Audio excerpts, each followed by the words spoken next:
ஒரு சிறந்த நல் தீர்க்கதரிசன பார்வையுடையோருக்கு வாழ்க்கையானது அழகாக அமையும்.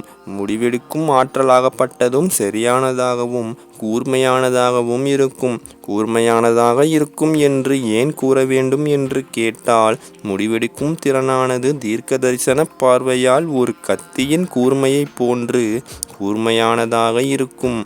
சரி மற்றும் தவறு, நன்மை மற்றும் தீமைகளை மனமானது நன்கு ஆராய்ந்து பிறகு தெளிவான தீர்மானத்தை மேற்கொள்ளும் ஆற்றலை தீர்க்கதரிசன பார்வையால் பெற்றுவிடும். முடிவை தெளிவாக வெற்றிக்கான முடிவென்பதை நன்கு உணர்ந்த பின்னரே மனமானது தெளிவாக எடுக்கும். நல் முடிவுகள், அதாவது நன்மைக்கான திட்டமிடுதல், தீமைக்கான திட்டமிடுதல் என்று இரண்டு வகையான திட்டங்கள் இந்த அகிலத்தில் உயிரினங்களால் மேற்கொள்ளப்பட்டு வருகின்றன. இந்த இரு திட்டங்களில் நன்மைக்காக மேற்கொள்ளப்படும் திட்டம் மட்டும்தான் வரவேற்கத்தக்கது. வளர்ச்சி பாதையை நோக்கி மனதை நடைபோட வைத்து தனக்கும் பாதிப்பு வராமல் தன்னை சுற்றி இருப்பவர்களுக்கும் தீங்கு நேராதவாறு இந்த வளர்ச்சிக்கான திட்டமாகப்பட்டது தீர்க்கமாக வடிவமைக்கப்படும்.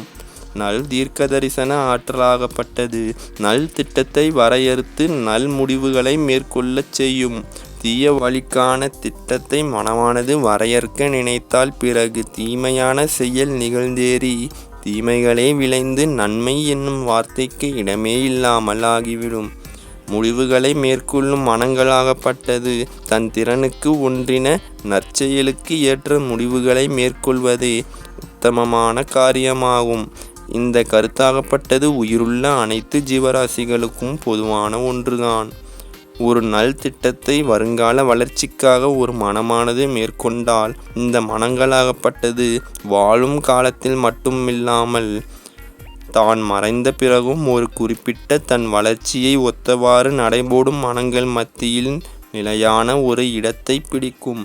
சில இடங்களில் நன்மைக்கான திட்டமாக இருந்தாலும் நன்மைக்கான திட்டங்களாகப்பட்டது சுயநலத்திற்காக அமலாக்கப்படுத்தப்படும். நன்மைக்கான திட்டமாக இருந்தாலும் சுயநலத்திற்காக அமலாக்கப்படுத்தப்பட்டால் இந்த சுயநலத்திற்காக நல் திட்டத்திலும் பொறாமை, வஞ்சகம், சூழ்ச்சிகள், கோபம் ஆகியவை கலக்கப்படலாம். இந்த கலப்பிடங்களை காணாத நல் திட்டங்களே வரவேற்கத்தக்கது. சுயநலத்தில் சிறிதளவு பொதுநலமானது சேர்ந்தால் கூட இந்த கலப்பிடங்களானது களைவதற்கு வாய்ப்பு உள்ளது. நல் திட்டங்களானது திட்டத்தை வரையறுத்தவர்க்கும் பாதகத்தை விளைவிக்காமல் நன்மையையே தர வேண்டும் என்று திட்டத்தை மேற்கொள்பவர் நினைப்பது இயற்கைதான். இந்த நல் திட்டங்களில் சுயநலத்தின் பங்கு எவ்வாறு இருக்கும் என்று கேட்டால், தனக்கு மட்டும்தான் அனைத்தும் கிடைக்க வேண்டும் எண்ணத்தில் இரக்க குணமின்றி நல் திட்டமாக இருந்தாலும் அடுத்தவரிடமிருந்து அபகரித்தாவது தன் நலத்தை பார்த்து கொள்ள வேண்டும் என்ற எண்ணத்தை இந்த சுயநலமானது வளரச் செய்யும். நல் திட்டமாக இருந்தாலும் இரக்க குணமின்றி அடுத்தவரின் வாழ்க்கையை சீர்குலைத்து அல்லது அடுத்தவர்களின் உடைமைகளை அபகரித்தாவது தன் நலத்தை கவனிக்க வேண்டும் என்று எண்ணுவது சுயநலத்தின் மாபெரும் அட்டூழியமாகும். தன்னுடைய ஆரோக்கியம் குன்றாமலும் தன்னை போன்றுதான் மற்றவர்கள் என்று நினைக்கும் பொழுதுதான் பொதுநலம் இருக்கிறது என்று அர்த்தம். தன்னுடைய நலத்தை மட்டும் காணாமல் தன்னை போன்று இருக்கும் மற்ற சக உயிரினங்களின் நலத்தையும் சக உயிரினங்களின் நலனையும் பார்ப்பதே பொதுநலம் என பெயர் சூட்டப்படும். திட்டமிடுதலில் தான் மட்டும் நன்றாக இருக்க வேண்டும் என்ற எண்ணத்தை விடுத்து மட்டும் என்ற வார்த்தையையே நீக்கிவிட்டு என்னும் வார்த்தையை உபயோகித்தால், அதாவது தானும் தனது சக உயிரினங்களும் அல்லது சக உயிரினங்களைப் போன்ற மற்ற உயிரினங்களும் என்று வாழ பழகிக்கொண்டால் துன்பங்கள் துயரங்களில் பங்கு பெற்று துன்பங்களை தோளுக்கு தோளாக நின்று சரி செய்து ஒரு உயிரினத்திற்கு மற்ற உயிரினம் உதவியாக இருந்து இந்த அகிலத்தையே பூஞ்சோலையாக மாற்றிவிடும்.